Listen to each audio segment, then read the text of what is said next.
you about these past 24 hours? Because I'm sure it was very, very hectic. You know, I've done these many, many times now. I've actually lost track of how many times I've done them.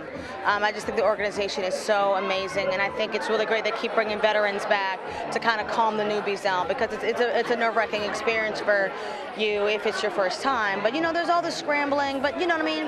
At the end of the day, we're all here to support the urban arts, and we're all here to support the children and bringing arts to their school. So it's all about fun, and it reminds us all why we do what we do and why we got into the arts in the first place.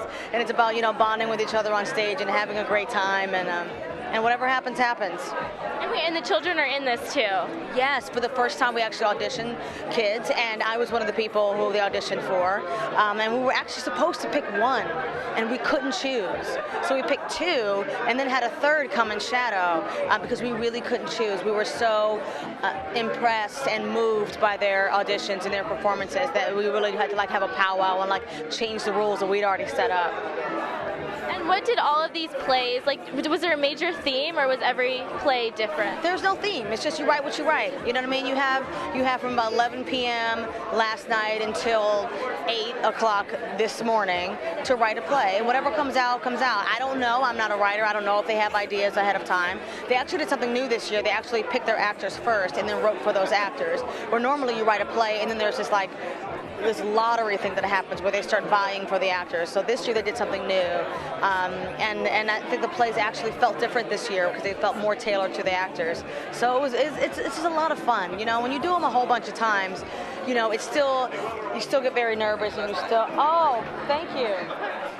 You're a princess tonight? Well, see, what happens is you have to bring a prop and a costume, and this was my prop.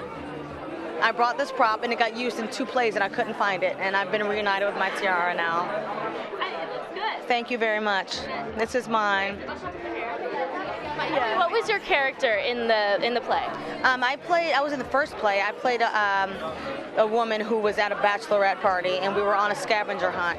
So we just kept bringing in all this crazy stuff we had to find, and my character basically just kept running in and out of the scene with more and more props. I had the most ridiculous props. By the end, I was wearing like a wig and a corset and these frilly pink little underwear, and running in and just trying to, you know, talk like everything is normal, but I have a ridiculous outfit on and ridiculous props I'm just holding on to. Do you ever wear that outfit in real life? No, not outside at least. I love it. And okay, so now you've done this, what can we expect from you in the next year? Well, I have a film that I did last year. I'm ridiculous. Okay, I'm gonna take my tiara off. I did a film I did last year. It's called Raise with Zoe Bell.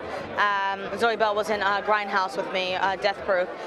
The Death Proof half of Grindhouse, and it's basically a movie about abducted women who are forced to fight each other to the death with their bare hands until you get down to one. So Zoe Bell and Rachel Nichols and me and a whole bunch of other fantastic girls. But it's a crazy horror movie. Kind of like the Hunger Games a little bit. Kind of like Hunger Games, but very different than Hunger Games. It's very easy to say, you know, whenever I describe it to people, they say, oh, it's like Hunger Games. I'm like, yeah, until you see it, and you see it, it's nothing like Hunger Games. Yeah. I can't wait for that. Yeah, it's a crazy horror action movie. Now, are you into horror films, or? Horror films are actually my favorite genre of film because there are no limits in horror movies. You can do whatever, and I've loved horror movies since I was little. I've always watched them and figured out how they were doing stuff, and they never really scared me in a weird way. If they can scare me, then I love it even more because, you know, I'm always looking at how they did stuff and how they set that up and how things happen. So, strangely enough, it is my favorite genre movie. And I love a good drama, I love a good comedy as well, but horror movies, I have a special place in my heart for horror movies. Thank you so much. It was nice talking to you. You too.